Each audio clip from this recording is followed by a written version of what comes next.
Chapter 542. After seeing her just now, all of his deep desires and feelings for Faria ignited once again. Therefore, he wanted to browse through each and every photo of Faria's circle of friends. He carefully observed every picture of Faria and her friends. As he looked at her pictures, he sighed as he thought to himself that she was indeed a very perfect girl, and there was not the slightest fault that he could find in her at all. Thus, he secretly vowed to himself that he would have to get Faria no matter what he had to do.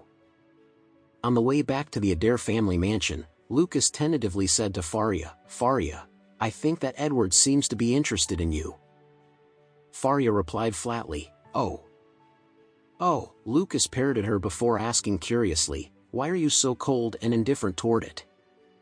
Then, Faria asked, "Does he mean anything to me at all?" "No, he is nothing to me." "So, do I have to pretend to be very excited just because he is interested in me?" Lucas asked. "Edward is very handsome. Aren't you in the least bit interested in him?" Faria shook her head before she said, "I have no feelings for him at all. In fact, he is not even a friend of mine. At best, he could only be considered an acquaintance." Lucas hurriedly tried to persuade her, "Are you stupid? Do you know how wealthy and powerful the Whale family is? They are the top and most influential family in the South region. If you get together with Edward, this will definitely be the icing on the cake for the Adair family." "I have no feelings for him whatsoever," Faria replied indifferently. "I will not get together with a person I have no feelings for even if he is the richest man in this world." Lucas asked in surprise, "Faria, don't tell me that you are really in love with Alex?" Faria glanced at Lucas embarrassedly, and she could not answer his question at all. Lucas sighed before he said, "My dear sister, are you truly that foolish? I know that Grandpa might be confused, but are you really going to try and pursue Alex just because Grandpa asked you to do that? Alex is already someone else's husband. He has a wife. What about you?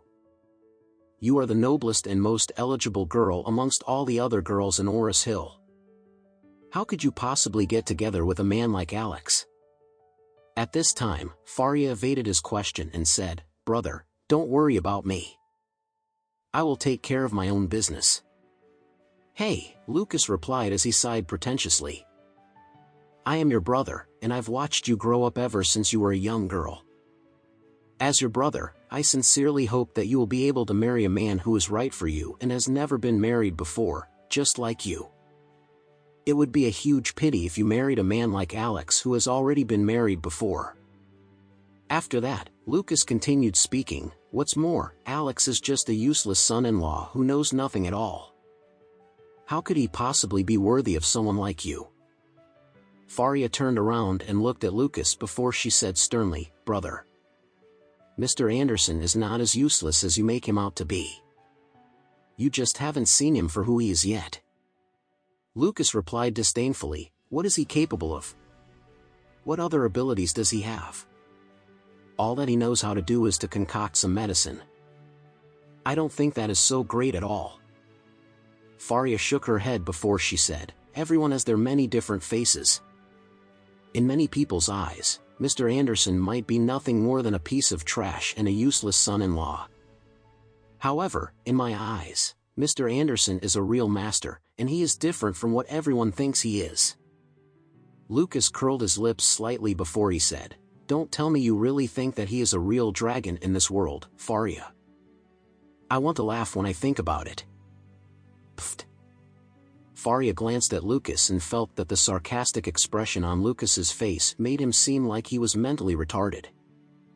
However, Lucas felt that it was time for Faria and his grandfather to open their eyes and see Alex's true colors. Alex was the real dragon in this world? If so, Lucas would just have to figure out a way for Edward to become Neza so that he could strip Alex of his skin and tendons.